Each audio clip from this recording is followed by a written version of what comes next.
Hello and welcome to The Point. Today we're discussing the issue of suicide. It is something you probably don't hear much about on KCRG TV-9, and we're going to talk a little bit about that. In our community recently we have had some instances of suicide of very young people. It hasn't been something we've been tackling during the newscasts, but this we find will be a very appropriate way for us to talk about experts about the issue of suicide, how frequent, how common it is, and most importantly, how to prevent it. Our guest today, Deb Peddycoart from Foundation 2, the quality director, and she's been there since 1975? Yes. I wasn't born yet. I know. But we appreciate your time, Deb, and your expertise. And Elisabeth Kissling, also from Foundation 2. You have a master's degree in counseling. Yes. And you both can offer counseling, yet your roles at Foundation 2 are both administrative and service-oriented. Is that fair to say? Yeah. Mm-hmm. So for people at home who may not know, what is Foundation 2? Elisabeth?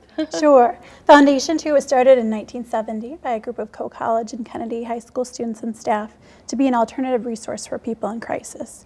And our services have really expanded. We have a 24-hour crisis hotline, a youth shelter, food pantry, counseling services, all sorts of resources for people who may be experiencing a crisis in their family or individually.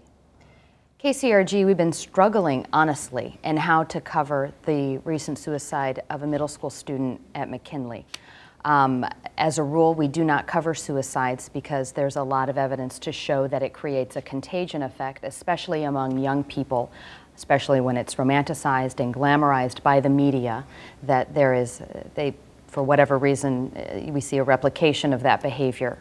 We do not want to cause a suicide because of reporting a suicide. But in light of that death at McKinley Middle School, can you talk about, in the Cedar Rapids area, are you seeing more very young people taking their lives? No, I don't know that I've seen an increase in very young people, but there has been a steady number of people in their teen years who do die by suicide every year. And I think it's important as a community that we acknowledge it happens. For one thing, so often you might hear someone say, oh, someone that age hasn't even lived yet, or how could anyone at that age have a problem that would be difficult enough to want to end their lives? They have everything to look forward to. And the reality is that it's a vulnerable time. And knowing that and being aware of that is half the battle in terms of helping prevent teen suicide. Actually, suicides can occur in people and be evaluated as having been a suicide in people as young as 9, and some clinicians would put the number even lower. Which kind of explodes some of the myths that we may have that young people don't know what death is, or they're not developmentally able to understand the permanency of what they're doing. Because intent certainly is part of what goes into an assessment of whether or not something has been a self-inflicted death. Mm-hmm. So, you know, the kind of psychological autopsy or questioning of family and friends and kind of looking at the history for that individual, regardless of their age, is part of what goes into a credible determination of the manner and the cause of death in those cases. And they're all the more tragic for, you know, they are rare still, thank goodness.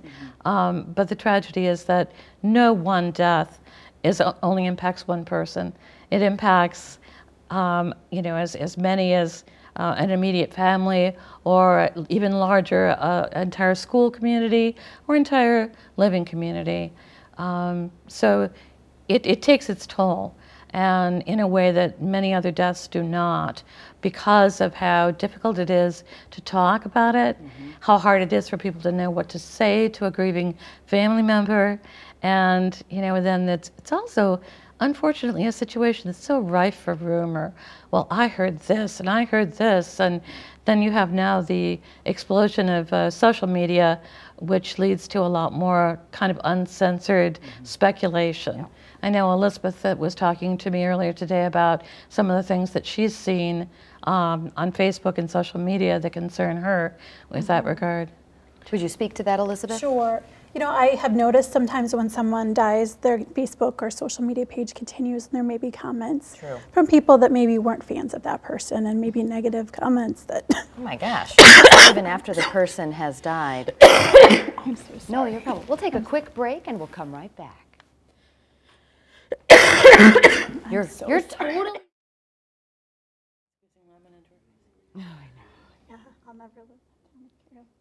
Welcome back to the Point. We're continuing our conversation about the issue of suicide and, more importantly, suicide prevention. We have Deb Peddycoart with Foundation 2. We also have Elisabeth Kissling from Foundation 2. Before the break, you were talking about with the proliferation of social media that unfortunately sometimes people are cruel beyond imagination, and they will post negative things on suicide victims' Facebook pages or maybe under news stories, comments.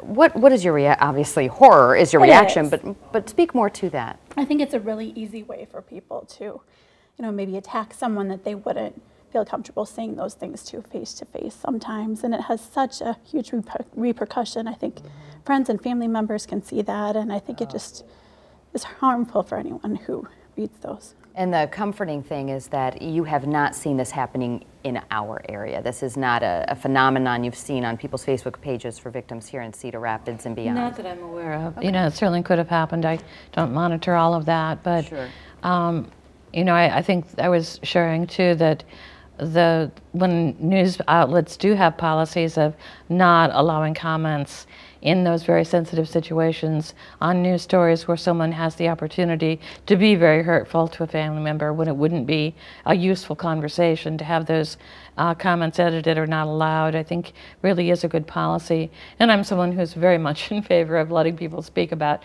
virtually anything, but that kind of really intentional cruelty is something that we don't need any more of. When we hear stories like what happened at McKinley Middle School, the ripple effect through the community was immediate, and it was devastation. And it was also a moment when I think everybody said, why, and what can we do to ensure never again? But let's go back to the first question, why? There was immediate rumors about surrounding the issue of bullying. And then just as quickly, more rumors that maybe was not indeed the case. We do not know, and we're not going to dive into that specific case, but can you speak to, is it usually a singular thing? Is it usually external like bullying, or is it more a situation with the family? Is it depression, which can be in some way, you know, a chemical imbalance? It can be all sorts of things, right? It's really all of the above, and suicide is a very complex behavior.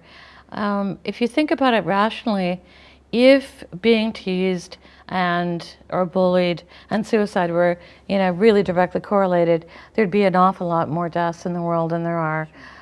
If just the disappointment of breaking up with a girlfriend or boyfriend was a cause for suicide, once again, we'd have, you know, immensely high rates. You know, there are so many things. These things might act as triggers. They may act as last straw events, but they are not causes. Vulnerable people behave in ways that less vulnerable people do not.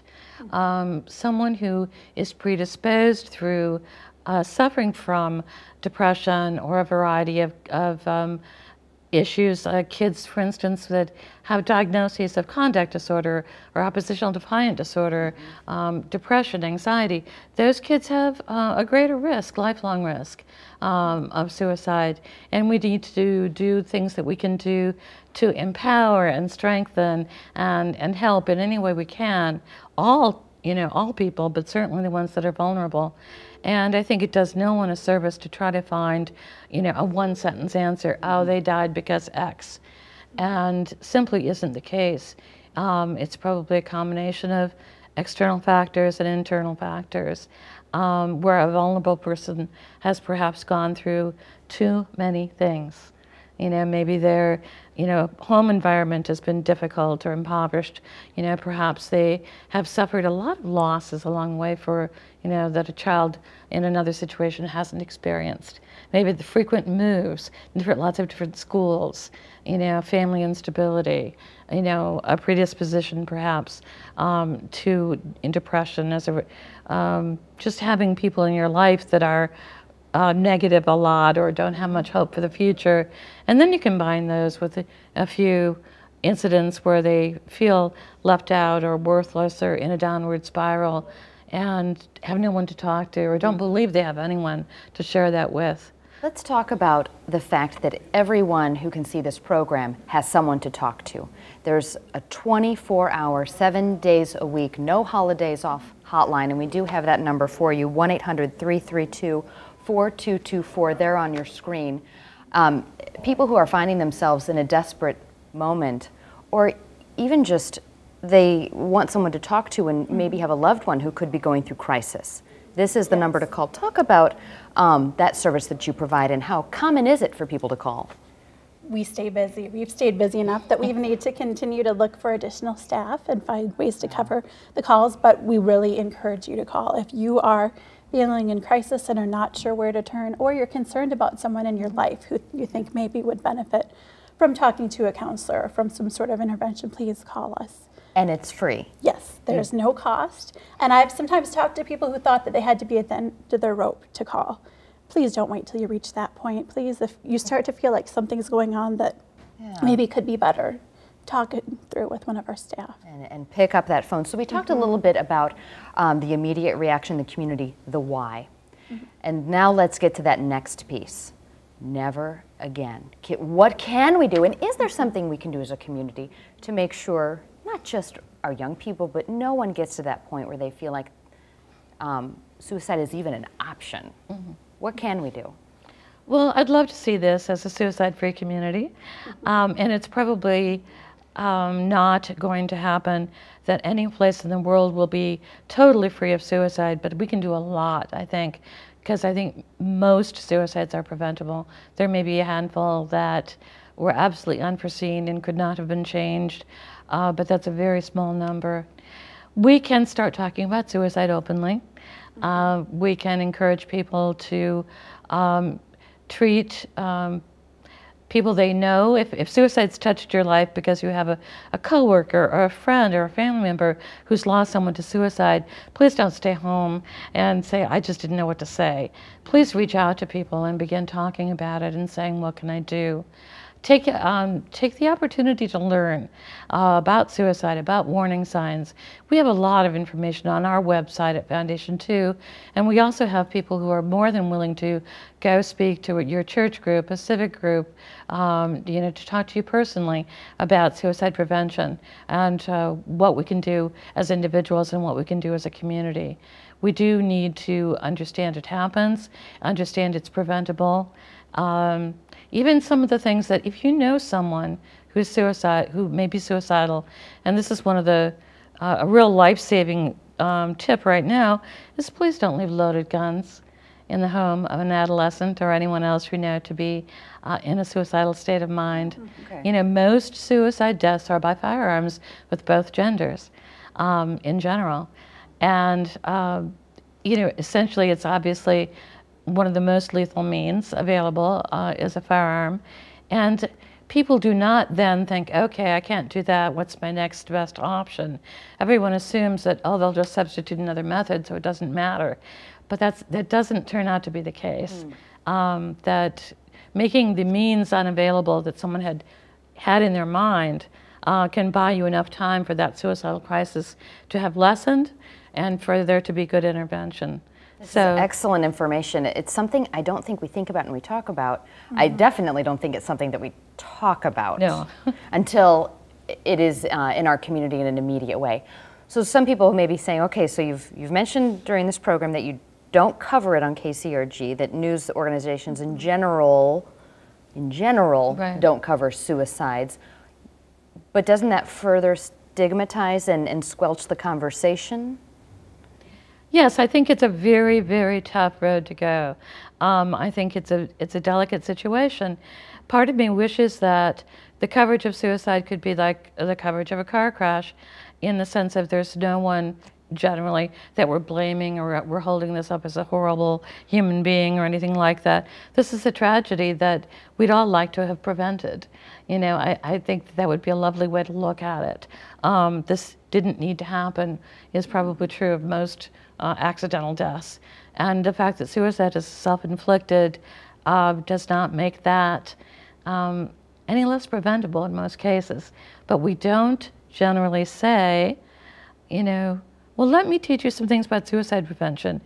There's no stigma to taking CPR, to learning what to do if someone falls down in front of you and has no pulse, that you're considered heroic. How about that many people knowing the signs of suicide and the kind of things to say and the kind of things not to say? That would be terrific. When we come back, we're going to take one final break. We're going to talk about what you can do in your faith groups, in your family, even at work, and what those warning signs can be for the circles in your life, and what would be an appropriate and perhaps a life-saving way to intervene. That's next. In 2010, 24 people committed suicide in Lynn County, and continuing our conversation about this issue is Deb Peddycoart and Elisabeth Kissling from Foundation 2. What can and should people do if they suspect someone is suicidal in their lives? First thing that I would recommend that people do is ask the question, are you considering suicide? I think that's something people are really hesitant to do, but a lot of times it will open up the dialogue of a flood of emotions that someone maybe was holding inside because they weren't sure who they could talk to about it. What are there, first of all, warning signs? In general, there really are. When someone is beginning to think about suicide, in many ways, you're going to see a change in behavior. You're going to see someone that is withdrawing a bit from normal activities that they found pleasure